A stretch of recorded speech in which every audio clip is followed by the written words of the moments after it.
Hello, this is Pat again, and it is Thursday morning at this time, and it is anger management.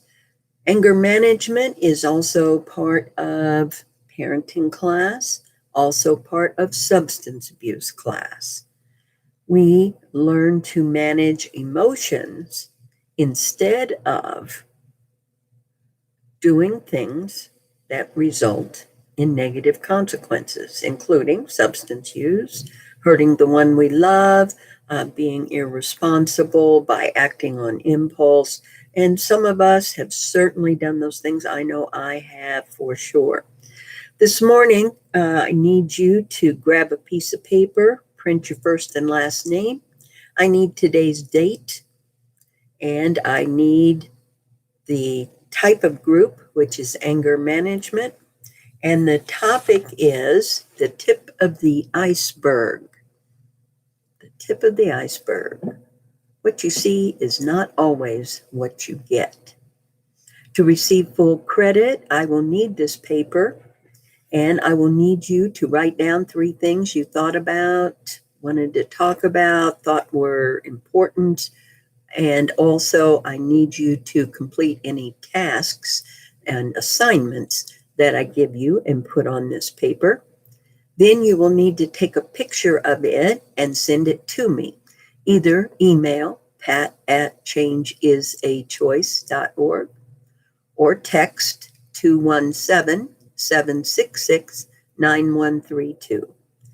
You can also bring it to the office 9 a.m. to 1 p.m. or 5 p.m. to 6 p.m. Monday through Friday. You can drop it off, as you can also drop off payment. If you are bringing cash, bring the exact amount. You can pay over the phone with debit or credit, or you can send a check or money order to Pat's 300 South Broadway, Suite 110A, as in Apple, in Urbana, 61801. Okay, so today we're talking about the tip of the iceberg. So right now on your paper, I want you to draw a triangle. And then at the top of the triangle, about a third of the way down, I want you to draw a little curvy line. That's your iceberg. Some of you may have had the wonderful experience of actually seeing one of these in real life. I have not. I've seen them on TV and movies, that kind of thing, but I've never seen a real one.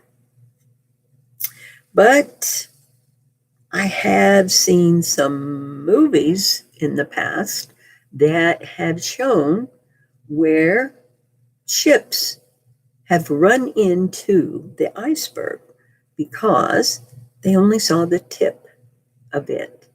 They didn't realize the mass going on under the tip of the iceberg, and so they ran into it and they sunk. Okay. We humans are kind of like that iceberg. When you see somebody, we observe them, we judge them based on what they're doing, how they look, what they're saying, what their behavior is. Okay. Sometimes what we see is words, tone of voice, body language, gestures. We see and hear those things. We watch them. They may do something, maybe they're irate. Maybe it's at the gas station. They jump out of their car and slam the door and stomp into the gas station. We see that. We think, oh, he's something wrong with him. He's a butt. Don't know. Not very nice. He's full of rage. What is wrong with him? Why is he acting that way? What has happened? Or we might get a phone call, and on the other end of the phone is somebody being aggressive, raising their voice, being trying to overtalk, being even mean on the phone. Maybe we don't have anything to do with what's going on with them, but at that moment, they are entering our world, and we say to ourselves, what is going on with him? Why is he raising his voice at me? Okay, all right. So maybe we're like that. Maybe we get angry. Maybe we fly into a rage. Maybe our words aren't nice. Maybe our voice is raised. Maybe our body language is intimidating or animated. Maybe our gestures are bad. I had a woman flip me off yesterday morning driving because she passed the city bus in my lane and I was coming towards her and she flipped me off.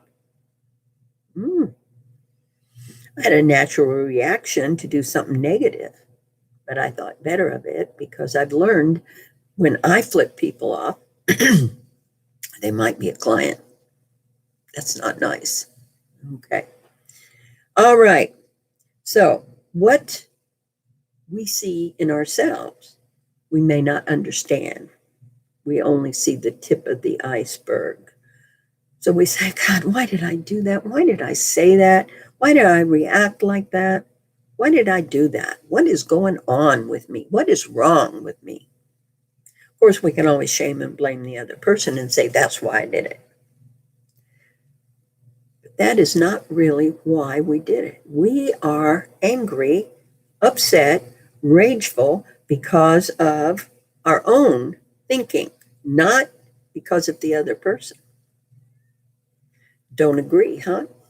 Well, it is true. Okay, so let's find out why.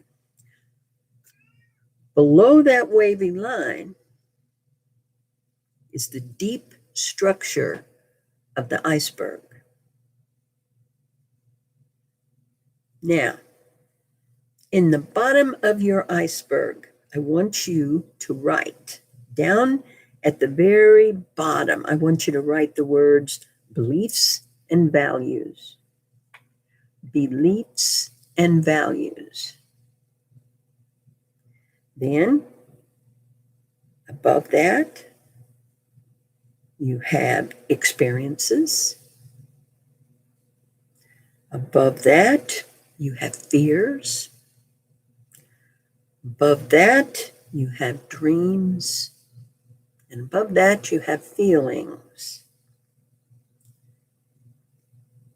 This, and you also have thoughts, which is driven by all those other things that we just mentioned. So, beliefs and values. Beliefs come from my life, growing up, going to school, interacting with other people, good experiences, not so good experiences, things that are taught both at home, in the street, school, church, synagogue, whatever, wherever. We learn by watching movies, other people, reading books, wherever. All of that and more, life experience, all of that shapes our beliefs and our values. So if I have grown up in a household where things are relatively calm, easygoing, laid back. Um, the family talks a lot, shares a lot, allows for discussion of opinions. Um, we compliment each other when we see each other doing well. We respect, we talk to each other and teach each other, treat each other with respect. If I grow up in that kind of household, what are some of my beliefs going to be? What am I going to value? Think about that and answer that if you would.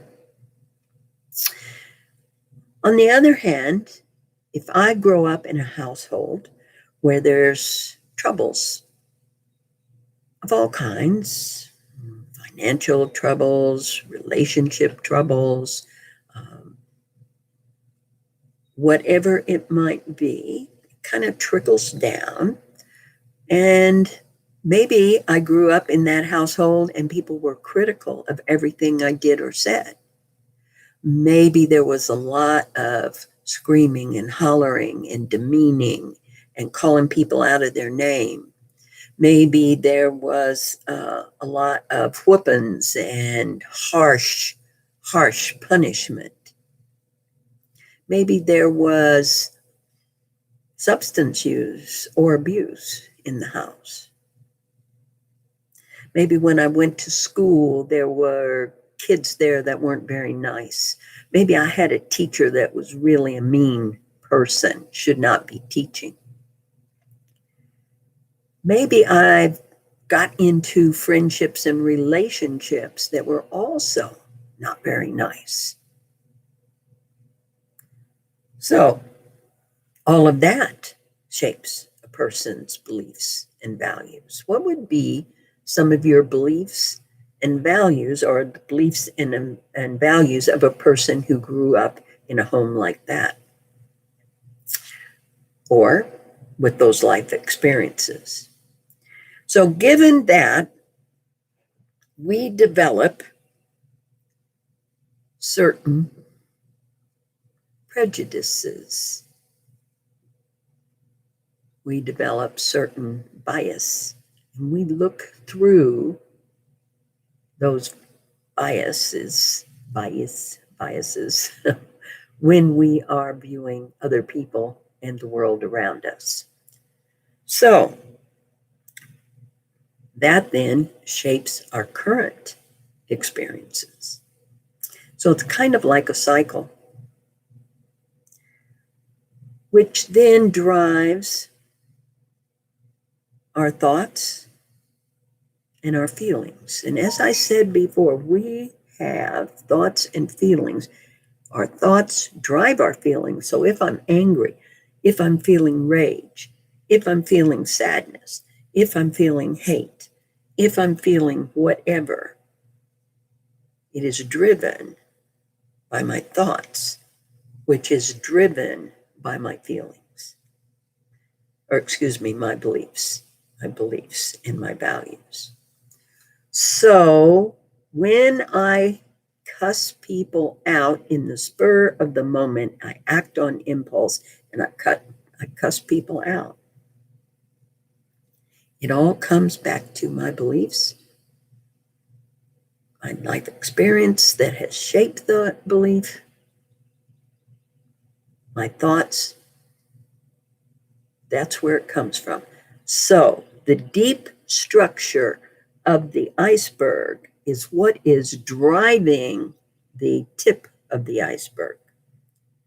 And until we are able to clearly identify for ourselves what is going on in the deep structure, we are blown, driven by them, and that's how our behavior comes out. That's why we say and do the things we do. If I'm angry all the time, I've got to dig deep. If I'm angry all the time, I've got to dig deep, find out what are my beliefs and where did they come from, and are they valid today? Are they keeping me from the happiness that I so much want? Are they keeping me, limiting me from my life worth living, from my best life? Are my beliefs holding me back? Am I getting in my own way? Okay, so that is what I would like for you to put on your paper also. What are your beliefs and values about yourself, about other people, and about the world? Now, I want to talk just a minute about in the moment. We have times when we get angry.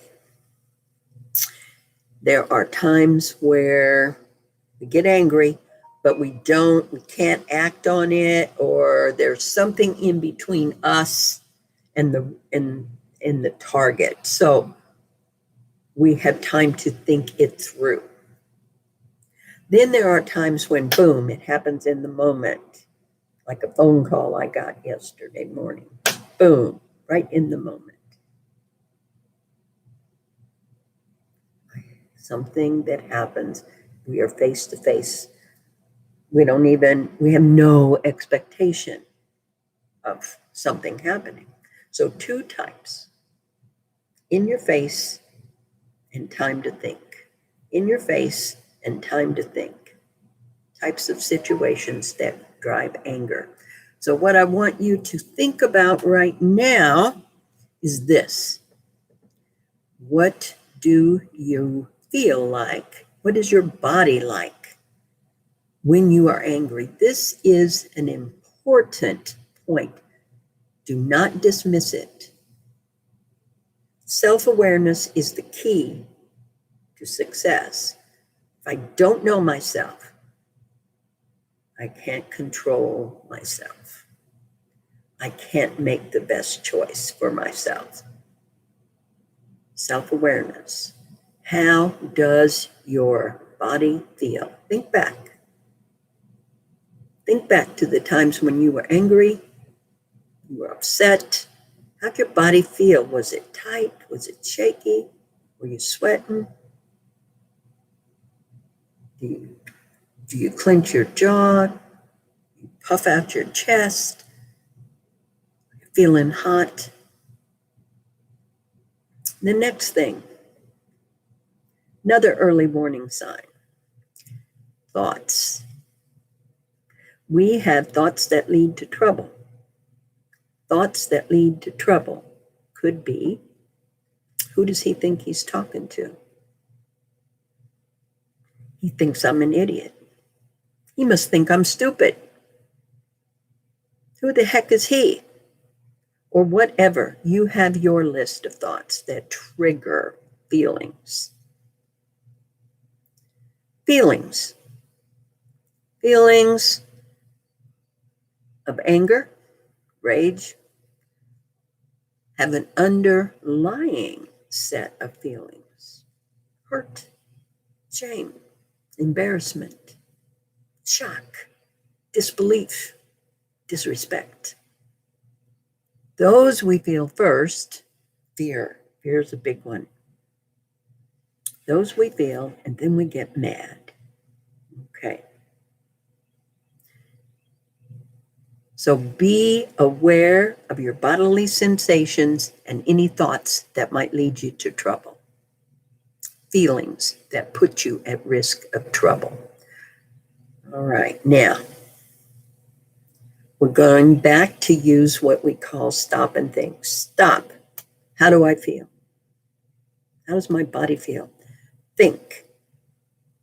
Ahead to the consequence.